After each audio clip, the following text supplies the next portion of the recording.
Assalamualaikum warahmatullahi wabarakatuh. Yang terhormat dosen pengampu mata kuliah Agama Islam 2 kelas IKMC 2024 dan teman-teman IKMC 2024 yang saya banggakan. Perkenalkan, kami dari kelompok 6 dan pada kesempatan hari ini kami akan mempresentasikan terkait gizi dan makanan menurut Islam. Mari kita simak. Berikut adalah anggota kelompok dari kelompok 6. Dalam Islam, makanan tidak hanya berfungsi untuk memenuhi selera, tetapi juga menjadi sarana menjaga kesehatan dan beribadah kepada Allah. Karena itu, umat Islam diperintahkan untuk mengonsumsi makanan yang halal dan thayyib, yakni yang diperbolehkan, bergizi, bersih, dan bermanfaat. Konsep gizi seimbang dalam Islam mengajarkan moderasi dan keseimbangan agar tidak berlebihan dalam makan sesuai prinsip mizan. Islam juga melarang makanan haram seperti babi, alkohol karena membahayakan tubuh dan jiwa. Dengan menerapkan pola makan halal, thayyib, dan seimbang, seorang muslim dapat menjaga kesehatan jasmani sekaligus menumbuhkan ketenangan spiritual dan rasa syukur kepada Allah Subhanahu wa taala. 3 manfaat dari mempelajari materi gizi dan makanan menurut Islam. Yang pertama ada menjelaskan konsep gizi seimbang menurut ajaran Islam yang meliputi konsumsi makanan halal, higienis, bergizi, dan proporsional untuk mencegah penyakit serta menjaga stamina dan kesegaran tubuh. Yang kedua ada memberikan pemahaman bahwa makanan dalam Islam bukan hanya soal kehalalan, tetapi juga kualitas baik yang berdampak positif pada kesehatan jasmani dan rohani. Dan yang terakhir ada mendorong pola hidup sehat dan etis. Pengertian makanan menurut Encyclopedia Britannia et al. Pada 2024 adalah zat yang secara esensial terdiri dari protein, karbohidrat, lemak, dan zat gizi lainnya yang digunakan organisme sebagai sumber energi serta untuk mendukung pertumbuhan dan fungsi vital tubuh. Makanan secara umum dapat didefinisikan sebagai zat atau produk yang berasal dari sumber alam, baik hewani maupun nabati atau bahkan hasil olahan yang dikonsumsi oleh manusia untuk memenuhi kebutuhan gizi, menyediakan energi, mendukung pertumbuhan, pemeliharaan sel dan jaringan tubuh, serta menjaga fungsi fisiologis tetap normal. Dalam era modern sendiri, pengertian ini meluas mencakup produk makanan yang telah mengalami pengelolaan fisik dan atau kimiawi, yang mempengaruhi sifat sensorial, nilai nutrisi, serta keamanan pangan. Aspek-aspek dalam definisi makanan sendiri ada kandungan zat gizi, sumber bahan, protein pengelolaan, proses pengelolaan, keamanan pangan, dan fungsi biologis maupun fisiologis. Baik, selanjutnya kita akan membahas pengertian dari gizi. Jadi kata gizi sendiri itu berasal dari bahasa Arab yaitu giza yang berarti makanan. Secara umum, gizi adalah ilmu yang mempelajari tentang zat-zat makanan yang dibutuhkan oleh tubuh untuk tumbuh, berkembang, dan menjalankan fungsi fisiologisnya secara optimal. Proses gizi sendiri itu dimulai dari masuknya makanan ke dalam tubuh, lalu makanan tersebut dicerna oleh tubuh, diserap, didistribusi, dimetabolisme dari zat gizi menjadi energi, lalu dimanfaatkan untuk perbaikan dan regenerasi jaringan tubuh hingga pengeluaran zat-zat tersebut oleh tubuh. Lalu kita akan membahas terkait dengan zat-zat gizi. Jadi zat-zat gizi sendiri itu dibagi menjadi dua. Yang pertama adalah makronutrien. Makronutrien ini terdiri dari karbohidrat, protein, dan lemak yang dibutuhkan dalam jumlah besar sebagai sumber energi dan bahan pembangun. Lalu yang kedua itu ada mikronutrien. Mikronutrien ini terdiri dari vitamin dan juga mineral, di mana mikronutrien ini dibutuhkan oleh tubuh dalam jumlah yang lebih sedikit daripada makronutrien, tetapi memiliki peran yang sangat penting yaitu sebagai zat pengatur berbagai proses metabolisme tubuh. Jadi teman-teman, setiap zat gizi ini memiliki peran penting dalam menjaga kesehatan, membantu proses pertumbuhan, menyusun energi, dan juga mengatur keseimbangan biologis tubuh. Lalu kita akan membahas terkait dengan konsep gizi. Konsep gizi ini tidak hanya sebatas asupan zat makanan saja, tetapi juga mencakup keseimbangan proporsi dan kualitas makanan agar tubuh itu dapat menjalankan seluruh fungsinya dengan baik. Kebutuhan gizi manusia itu cukup bervariatif, tergantung usianya itu berapa, jenis kelaminnya apa, kondisi kesehatan dan aktivitas fisiknya itu seperti apa. Jadi konsep gizi seimbang ini sangat ditekankan supaya konsumsi zat gizi itu sesuai dengan kebutuhan tubuh, jadi tidak berlebihan dan juga tidak kekurangan, untuk mencegah gangguan kesehatan dan penyakit kronis. Seperti pada yang tertera di PPT, yaitu prinsip utamanya adalah tidak berlebihan dan tidak juga kekurangan. Hal ini didukung oleh Quran Surat Al-A'raf ayat 31. Menjaga gizi seimbang itu juga dapat menjaga kesehatan, mencegah penyakit, dan meningkatkan kualitas hidup. Dalam konteks Islam, gizi dan makanan ini bukan hanya soal kebutuhan biologis saja, tetapi juga terkait dengan prinsip etika dan spiritual. Islam sendiri itu menekankan pentingnya makanan halal dan juga thayyib. 4 pilar gizi seimbang. Yang pertama, mengonsumsi beraneka ragam makanan. Beraneka ragam makanan di sini adalah beraneka ragam kandungan zat gizinya, terdiri dari karbohidrat, protein, vitamin, dan juga mineral. Namun tetap porsinya harus sesuai dengan kebutuhan dan juga tidak berlebihan. Yang kedua, pola hidup aktif dan berolahraga. Dengan melakukan pola hidup aktif dan aktivitas fisik, kita dapat menyeimbangkan asupan dan juga zat gizi yang dikeluarkan. Itulah kenapa kita dianjurkan untuk melakukan aktivitas fisik setiap harinya. Yang ketiga adalah menerapkan pola hidup bersih dan sehat. Dengan membiasakan kegiatan ataupun perilaku yang bersih, kita juga akan dapat membantu menjaga diri dari terkena penyakit yang ada di sekitar kita. Yang keempat, menjaga berat badan ideal. Menjaga berat badan ideal ataupun pemantauan berat badan normal harus menjadi bagian dari gaya hidup, karena dengan pemantauan ini kita dapat meminimalisir terjadinya penyimpangan ataupun penyakit yang dapat disebabkan karena berat badan yang berlebih. Selanjutnya, hukum makanan dalam Islam. Makanan dibedakan menjadi 4 kategori utama. Yang pertama halal, yaitu makanan yang diperbolehkan dan baik dari segi zat maupun prosesnya. Prinsip halalan thayyiban menekankan bahwa makanan harus bersih, bergizi, dan tidak membahayakan. Kedua, haram, yaitu makanan yang dilarang secara tegas seperti babi, darah, bangkai, dan alkohol karena dapat merusak fisik dan spiritual. Ketiga, syubhat, yakni makanan yang statusnya samar antara halal dan haram sehingga sebaiknya dihindari untuk menjaga kesucian diri dan agama. Terakhir, makruh, yaitu makanan yang tidak berdosa bila dikonsumsi, tetapi lebih baik ditinggalkan karena kurang baik bagi kesehatan atau etika. Keempat kategori ini menunjukkan bahwa Islam sangat memperhatikan aspek makanan, kebersihan, dan moral dalam setiap makanan yang dikonsumsi umatnya. Jadi, dalam Islam, konsep gizi dan makanan bukan hanya memenuhi kebutuhan fisik, tetapi juga membawa implikasi spiritual dan moral yang mendalam. Makanan dalam Islam harus memenuhi 2 aspek utama. Yang pertama ada halal dan yang kedua ada thayyib. Halal berarti makanan tersebut diizinkan menurut syariat, sementara thayyib mengandung makna bahwa makanan harus baik, bersih, sehat, dan memberikan manfaat optimal bagi tubuh. Prinsip ini menggarisbawahi bahwa makanan yang dikonsumsi umat muslim tidak hanya harus bebas dari unsur haram, tetapi juga berkualitas dan menyehatkan, seperti ditegaskan dalam Al-Quran Surat Al-Baqarah ayat 168 yang berbunyi, "Hai manusia, makanlah yang halal, lagi baik dari apa yang terdapat di bumi, dan janganlah kamu mengikuti langkah-langkah setan, karena sesungguhnya setan itu musuh yang nyata bagimu."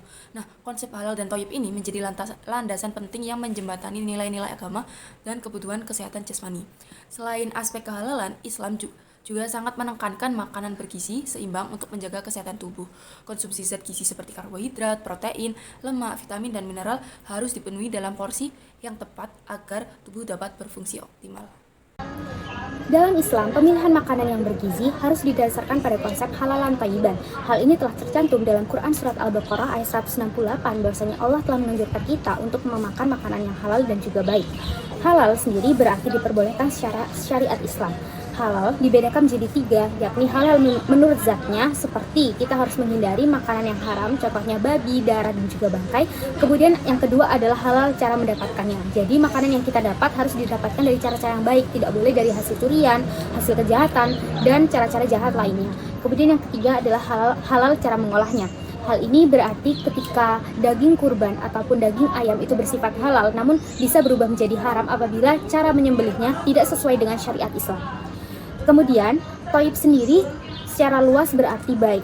Apabila dikaitkan dengan gizi, maka makanan thayyib adalah makanan yang sehat secara kandungannya. Kemudian tidak mengandung bahan berbahaya seperti zat kimia, terpapar virus atau bakteri, dan lain sebagainya. Dan yang terakhir, thayyib harus bersifat proporsional, yang berarti tidak boleh berlebihan karena sesuatu yang berlebihan itu tidak baik. Namun yang perlu diperhatikan adalah tidak semua makanan halal itu thayyib dan tidak semua makanan thayyib itu halal. Hal ini perlu disesuaikan kembali dengan kondisi seseorang. Contohnya, daging kambing itu adalah halal. Namun, hal ini menjadi tidak thayyib apabila daging kambing dikonsumsi oleh penderita darah tinggi. Maka dari itu perlu adanya penyesuaian kembali terkait kondisi seseorang. Selanjutnya adalah penjelasan mengenai makanan haram. Jadi makanan haram itu makanan yang dilarang dalam ajaran Islam, dan memang biasanya Allah mengharamkan sesuatu itu pasti ada kekurangan dan juga mudaratnya. Dan pembagian hukum haram itu dibagi jadi 2, ada haram li zatihi dan juga haram li ghairihi. Haram li zatihi itu suatu keharaman yang langsung dan sejak semula memang ditentukan dalam Al-Quran dan juga hadis bahwa hal itu memang haram. Misalnya memakan bangkai, daging babi, berjudi, minuman keras, berzina, membunuh, dan memakan harta anak yatim. Kemudian haram li ghairihi itu sesuatu yang pada mulanya dia disyariatkan, tetapi diikuti oleh sesuatu yang bersifat mudarat bagi manusia, maka keharamannya adalah disebabkan adanya mudarat tersebut. Misalnya itu makanan yang awalnya dia tuh halal, sebenarnya dia halal, cuma karena didapatkan dengan cara yang haram atau cara yang dilarang oleh Allah, maka makanan itu jadi haram. Misalnya makanan hasil riba, makanan hasil mencuri, dan lain sebagainya. Dan dalil yang menyatakan larangan untuk memakan makanan yang diharamkan oleh Allah itu terdapat dalam surah Al-Baqarah ayat 173, surah Al-Maidah ayat 3, dan surat Al-An'am ayat 145. Dan dari ketiga ayat tersebut dapat kita pahami bahwa Allah itu telah mengharamkan bangkai, darah, daging babi, binatang yang disembelih dengan tidak menyebut nama Allah, binatang yang tercekik, dipukul, yang ditanduk dan diterkam oleh binatang buas, dan semuanya itu diharamkan oleh Allah kecuali dalam keadaan darurat, maka diperbolehkan memakannya. Gizi seimbang menurut Al-Quran. Dalam Islam sendiri, gizi yang seimbang adalah asupan makanan yang mengandung nutrisi untuk kebutuhan tubuh dan menganut prinsip halal dan thayyib. Allah menegaskan dalam surat Al-Baqarah ayat 168 yang artinya, "Hai sekalian manusia, makanlah yang halal lagi baik dari apa yang terdapat di bumi, dan janganlah kamu mengikuti langkah-langkah syaitan." Halal di sini sendiri artinya adalah segala sesuatu yang dihalalkan oleh Allah, dan thayyib artinya baik.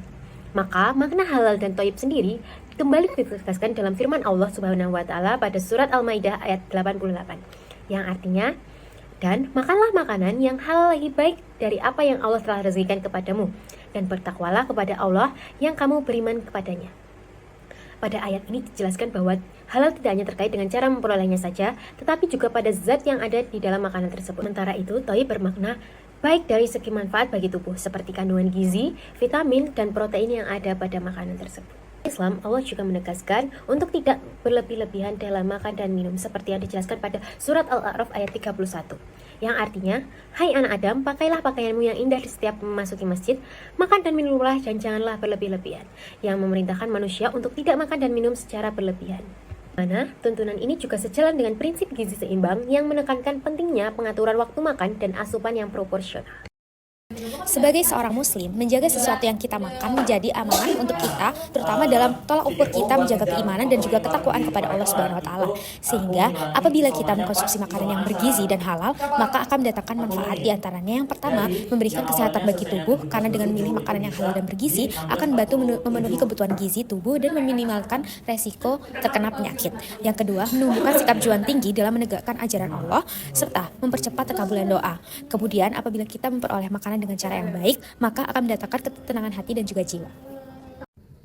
Selanjutnya saya akan menjelaskan mengenai dampak dari mengkonsumsi makanan haram. Yang pertama adalah dampak spiritual dan moral. Jadi makanan haram itu bisa mempengaruhi kebersihan hati dan menurunkan sensitivitas moral seseorang.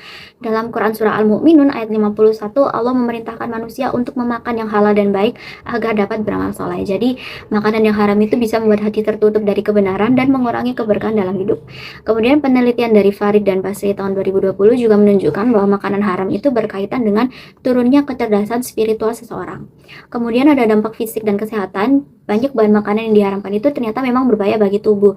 Misalnya daging babi, dia beresiko membawa parasit seperti cacing pita, terus darah dan bangkai yang dapat mengandung patogen penyebab penyakit, dan minuman keras pun terbukti menyebabkan gangguan organ tubuh dan merusak sistem syaraf. Contohnya seseorang yang sering mengkonsumsi alkohol itu dia punya kemungkinan besar mengalami kerusakan hati dan juga gangguan fungsi otak. Jadi larangan ini tuh sejalan dengan prinsip halalan thayyiban, yaitu makanan yang halal sekaligus baik bagi kesehatan. Kemudian yang terakhir adalah dampak psikologis.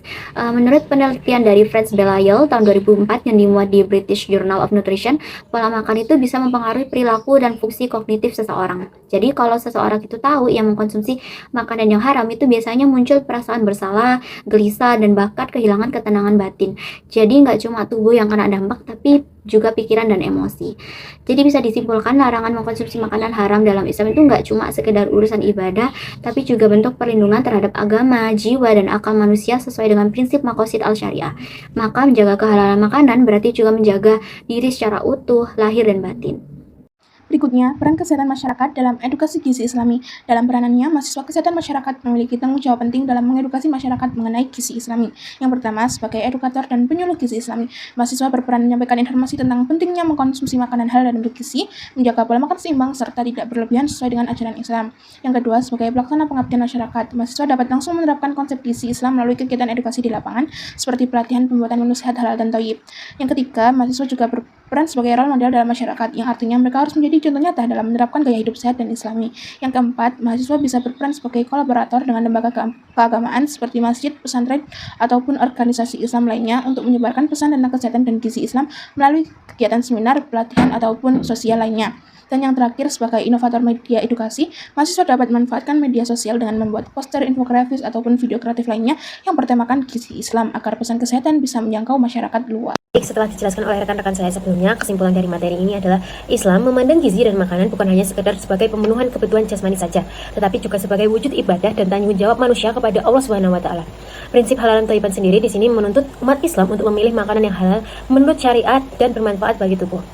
Ajaran ini sejalan dengan pandangan ilmu gizi modern yang menekankan pentingnya pola makan yang seimbang, tidak berlebihan, serta menjaga kebersihan untuk memelihara kesehatan. Dengan menerapkan prinsip halal dan thayyiban dalam kehidupan sehari-hari, umat Islam tidak hanya menjaga amanah tubuh yang diberikan oleh Allah Subhanahu wa taala, tetapi juga meningkatkan ketakwaan dan membangun ketenangan hati, memperkokoh keimanan, serta menjadi salah satu faktor yang mendukung pengabulan doa bagi manusia. Berikut beberapa saran untuk berbagai pihak agar penerapan pola makan sehat sesuai dengan ajaran Islam bisa berjalan dengan baik. Yang pertama, untuk individu atau masyarakat, kita diharapkan mampu menerapkan pola makan yang halal dan thayyib, yaitu tidak hanya memperhatikan rasa atau harga, tapi juga kebersihan dan kandungan gizinya. Yang kedua, untuk pemerintah, diharapkan dapat memperketat pengawasan terhadap produk makanan halal di pasaran dan memperbanyak kegiatan edukasi tentang gizi Islami. Yang ketiga, untuk lembaga pendidikan, diharapkan bisa menanamkan pendidikan gizi Islami sejak dini melalui kurikulum pembelajaran. Dan yang keempat, untuk tokoh agama atau ulama, yang mereka memiliki peran besar dalam menyampaikan pentingnya menjaga kesehatan dan mengkonsumsi makanan halal melalui ceramah ataupun khutbah. Akhir kata, inilah materi presentasi yang dapat kami sampaikan. Semoga teman-teman mendapatkan manfaat dari apa yang kami sampaikan. Mohon maaf bila ada salah kata. Wabillahi taufiq wa hidayah. Wassalamualaikum warahmatullahi wabarakatuh.